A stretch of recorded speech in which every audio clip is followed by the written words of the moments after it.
কাছে আপন, শত্রুর কাছে সমন, নাম আমার দোলন। সঠিক সময় সঠিক জায়গায় পৌঁছলে আমার জীবনের ধরো। আমি তো তোমার খোঁজে এসেছিলাম, কাল সারা রাত তুমি কোথায় ছিলে দিদি? জাহান্নামে! ওই যে আমার কথার উত্তর দে, কোন সাহসে ঝুলনের গায়ে হাত দিয়েছিস? আমি মানে বুঝতে পারছি না, তাই না? দেবো কানের করে এক ঘা বসিয়ে। বুঝতে পারছি না, ওর কোনো দোষ নেই। আমি ওকে থেকে পাঠিয়েছিলাম, কারণ ওকে আমি ভালোবেসে ফেলেছি দিলুম। ঠিক আছে, এই জন্য অনেকের কাছে পশারিনী হলেও তোকে সে গায়ের মানুষের কাছে খারাপ হতে দেবে না। তাই আমার নাম জানিয়ে যে ভালোবাসার বাসা তোমরা দুজনে বেঁধেই ফেলেছ, সর্বপ্রথম আমি তার স্বীকৃতি দিলাম।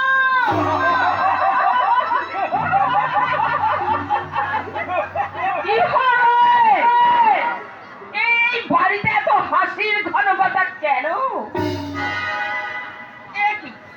একই অলক্ষী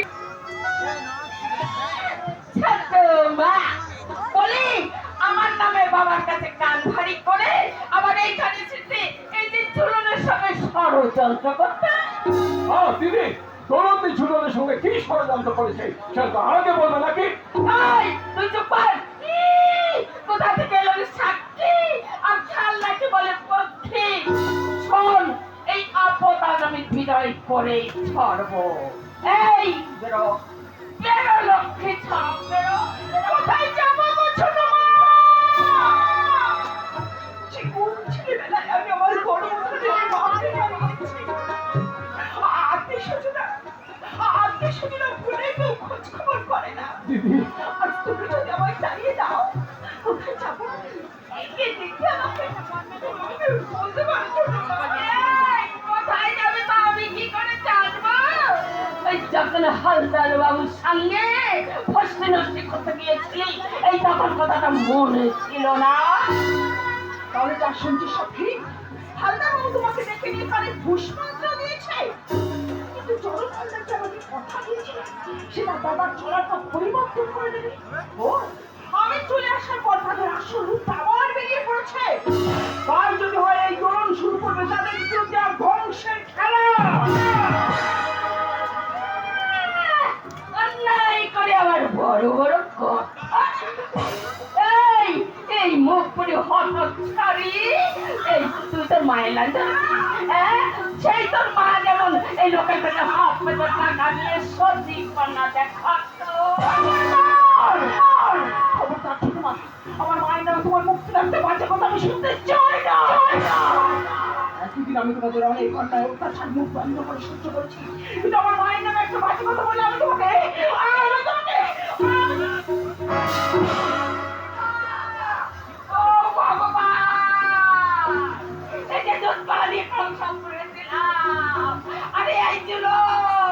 তাড়াতাড়ি তো জামাই বাবুকে ডাক, নিজের চোখে দেখে যা।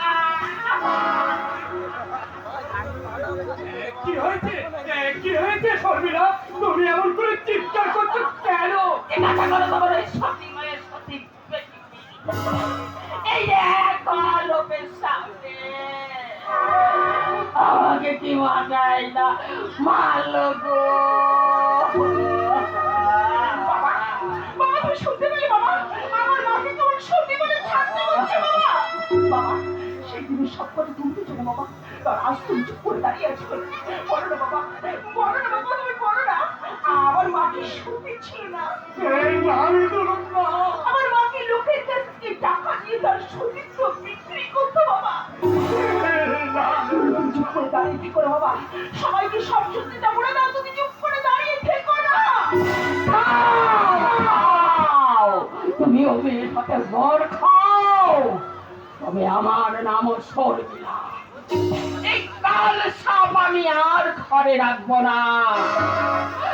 এই কাল সাপ কাছ থেকে যদি এই বাড়ির কোনো খবর মুখে তোলে, তাহলে ওর ওই জ্যান্ত বাবার রক্ত খাবে।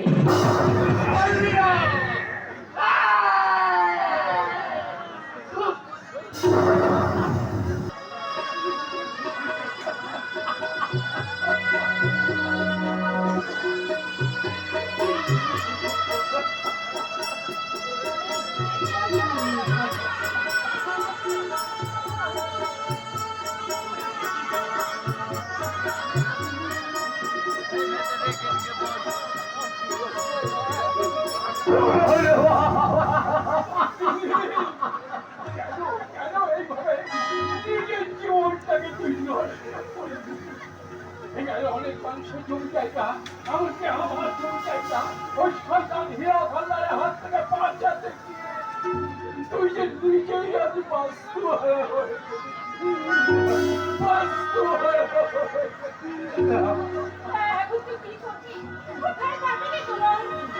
এই ধরনের জীবন যে দুঃখে মোড়ানো ছিল,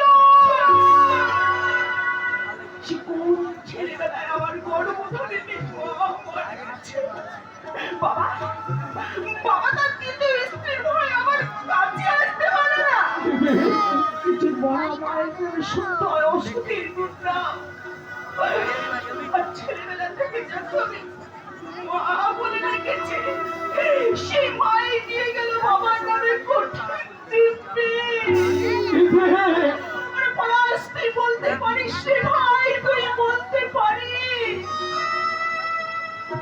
এর থেকে বড় দুঃখ আমার আর কি হতে পারে? আমাকে বলা আমি কেমন অপরাধ করছি তার জন্য ছোট বাবাকে বাড়ি থেকে দাঁড়িয়ে দিতে চাইছে।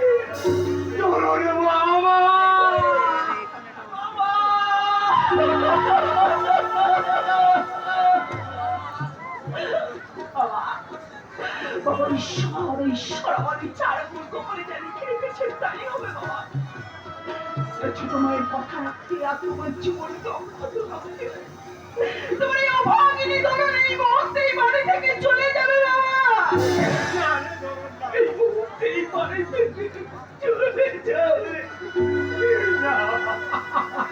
ওরে মা, আসছে মাসে তোর বিয়ে।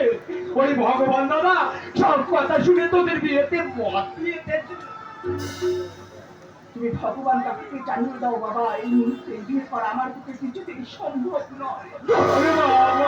যাদের জন্য আমার মাকে মরতে হচ্ছে, সব কথা থেকে আমাকে শুনতে হয়েছে পশার দিয়ে বদনাম। খানদানকে যতক্ষণ আমি গ্রাম থেকে উৎখাত না করতে পারছি, ততদিন আমি বিয়েতে বসবো না।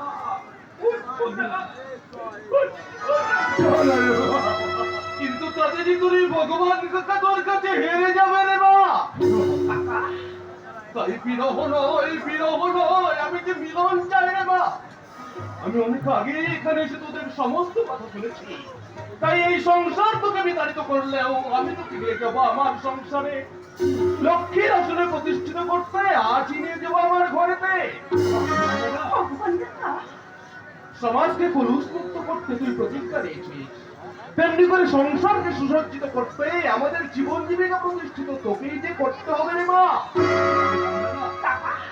এই সমাজকে সুসজ্জিত করা মানে তো ওই কদর্য কুচ্ছিত মানুষগুলো লাঞ্ছনা বঞ্চনার বঞ্চনা কোনো কিছু না করে অবিরত সহ্য করতে হয় ঘৃণা অপকার অপমান ঘর প্রতিঘাতের মধ্যে তো জীবন রে মা। তা তুই যদি ভেঙে পড়িস, গোটা গোপালপুরের মানুষ তো হারিয়ে ফেলবে বাঁচার শক্তি। কিন্তু ওই শয়তানটা গরিব অসহায় মেরুতি মানুষের ভাবে যেভাবে আক্রমণ করছে, তার প্রতিবাদ করতে গেলে সে করছে নতুন খেলা।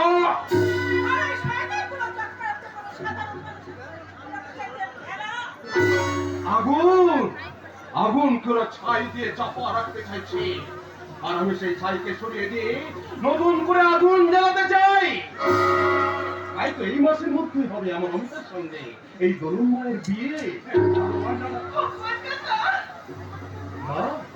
না কাকা নয়, শুধুই বাবা। ওরে মা, তোর অনেক দুর্ভাগ্য আর আমার অনেক সৌভাগ্য রে মা। এক মাস পরেই যাকে নিয়ে যেতাম, এক মাস আগেই থেকে নিয়ে যাবো আমার ঘরে। তাই নিয়ে যাও দাদা, তাই নিয়ে যাও। বাবা হয়ে আমি ওর জন্য কিছু করতে তো পারলাম না। আপনি আপনার মেয়ের মতো মনে করে আপনার বাড়িতে ওকে জায়গা দিন। মেয়ের মতো নয় রমেশ, মেয়ের মতো নয়, মায়ের মতো জায়গা দেবো আমার বাড়ির সংসার আসনে। ওরে মা, নাই বা হলো শঙ্খধ্বনি, নাই বা হলো উলুধ্বনি, এই বুড়ো ছেলে হাত ধরে মা ডাক শুনতে শুনতে তুই যাবি আমার বাড়িতে?